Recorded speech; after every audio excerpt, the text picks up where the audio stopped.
I want you to think about the last time you did something that truly scared you. Not a horror movie, not a roller coaster. I mean something that made your hands sweat, something that made you want to turn around, go home, and pretend you never thought of it. How long ago was that? A month, a year, 5 years? Because here's what nobody tells you. The longer that gap gets, the weaker you become. Not metaphorically, literally. Your brain physically restructures itself around the absence of challenge. And once that process starts, most people never even notice it's happening. Comfort isn't your reward for working hard. It's the thing that's quietly dismantling you while you think you finally made it. And the terrifying part?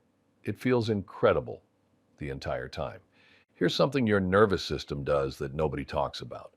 Every time you face something difficult, a hard conversation, a physical challenge, an uncertain situation, your brain releases a cocktail of chemicals. Cortisol to sharpen your focus, norepinephrine to heighten your senses, dopamine as a reward when you push through. This is your stress response. And it's not a bug. It's the most sophisticated performance system ever built. But here's the catch, and this is where it gets dark.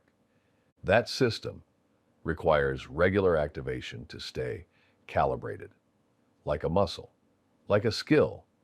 If you stop using it, it atrophies. The threshold for what triggers overwhelm drops.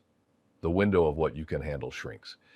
And it happens so gradually, so quietly, that you don't realize your capacity has shrunk until the day something ordinary, a hard email, an unexpected bill, a social situation you used to handle easily, suddenly feels unbearable. You didn't get unlucky. You got comfortable. Neuroscientists call this stress inoculation. The idea that controlled, repeated exposure to stress actually makes your stress response more efficient, more resilient. Soldiers, elite athletes, surgeons, they're trained with this principle. They're deliberately put under pressure so that when real pressure comes, they don't break. The rest of us, we've been doing the opposite, optimizing every corner of our lives for ease. And we're paying for it in ways we can't even see yet. I want to be clear about something. This isn't your fault, at least not entirely. You live in the most comfort-engineered environment in human history. Think about what your ancestors had to do just to eat, to stay warm, to communicate with someone 50 miles away. Every single day was a negotiation with difficulty. Discomfort wasn't a choice they made or avoided. It was the texture of being alive. Now think about your morning. You woke up in a temperature-controlled room. You ordered food with 2 taps on a screen. You got entertainment, connection, distraction, all without standing up. Every friction point that used to build resilience has been smoothed over, automated, optimized away. And the companies doing this, they're not evil. They're just responding to what we want. We want easy.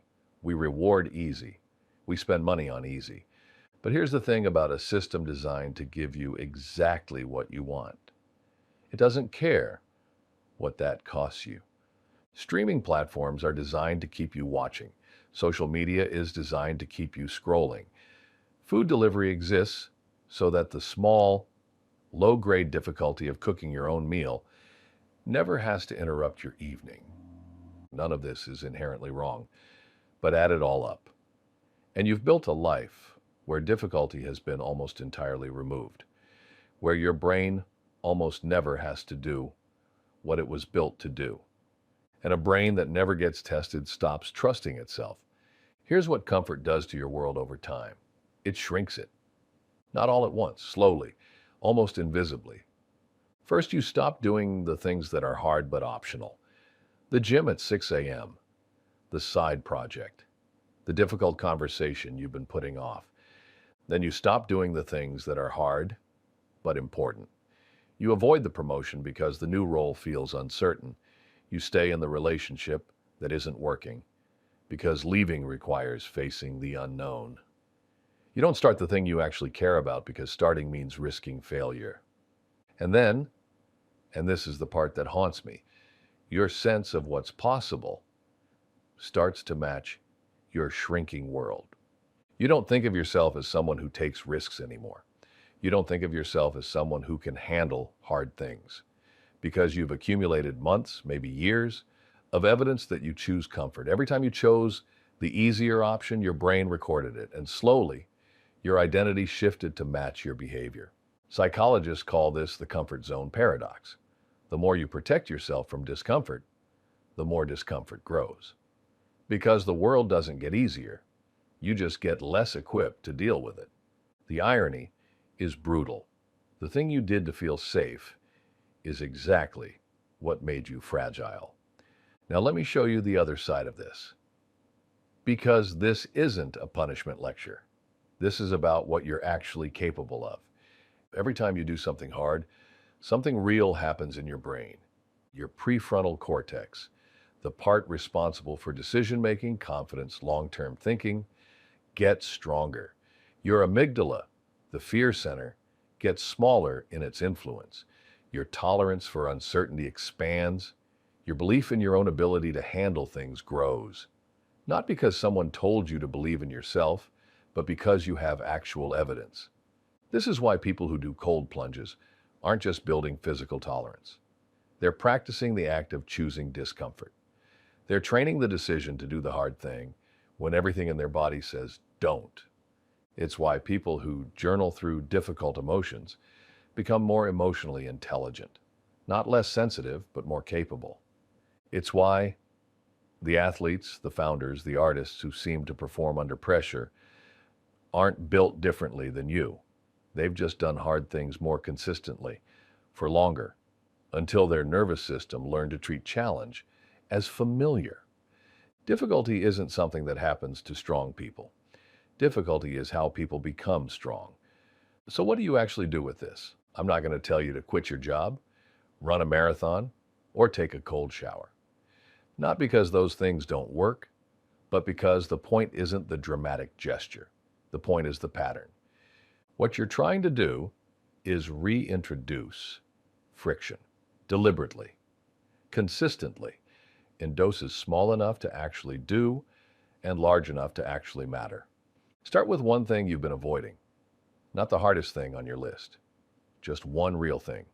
The conversation you've been putting off for 3 weeks. The first paragraph of the thing you want to write. The workout you've been negotiating with yourself about every morning. Do that. Not because it will change your life in a day, it won't. But because every time you choose the hard thing over the comfortable thing, you're casting a vote for who you're becoming. You're also gathering evidence, and your brain runs on evidence. The second thing, stop optimizing your life for comfort and start optimizing it for growth. These aren't the same thing. They often look identical from the outside. A good routine, a stable life. But the internal orientation is completely different. One asks, how do I protect what I have? The other asks, how far can I actually go? The third thing, and this is the hardest, is to stop treating discomfort as a sign that something is wrong. Pain has information. Difficulty has information. The anxiety before the hard conversation. The resistance before the creative work. The exhaustion after the physical push. These aren't signals to retreat. They're signals that something real is happening. That feeling of resistance you get right before you do something that matters, that's not fear telling you to stop. That's your nervous system waking up. Here's what I keep coming back to. Nobody chooses to become weak. Nobody wakes up one day and decides they're going to stop growing, stop pushing, stop becoming. It happens through 1,000 small choices, each one completely reasonable in the moment. You were tired, so you rested. You were uncertain, so you waited. You were scared, so you stayed. And then one day, you look up and realize that the life you've been protecting so carefully has become a life that's too small for who you actually wanted to be. Comfort isn't wrong. Rest isn't wrong. Ease isn't wrong. But a life organized entirely around the avoidance of difficulty, that's not a life. That's a waiting room. The question isn't whether you can handle hard things. You can. You were built for exactly this. The question is whether you'll choose to or not. And if this video gave you something to think about or something to sit with, don't forget to subscribe and share this video with your friends, especially the ones you believe are in comfort. See you in the next video.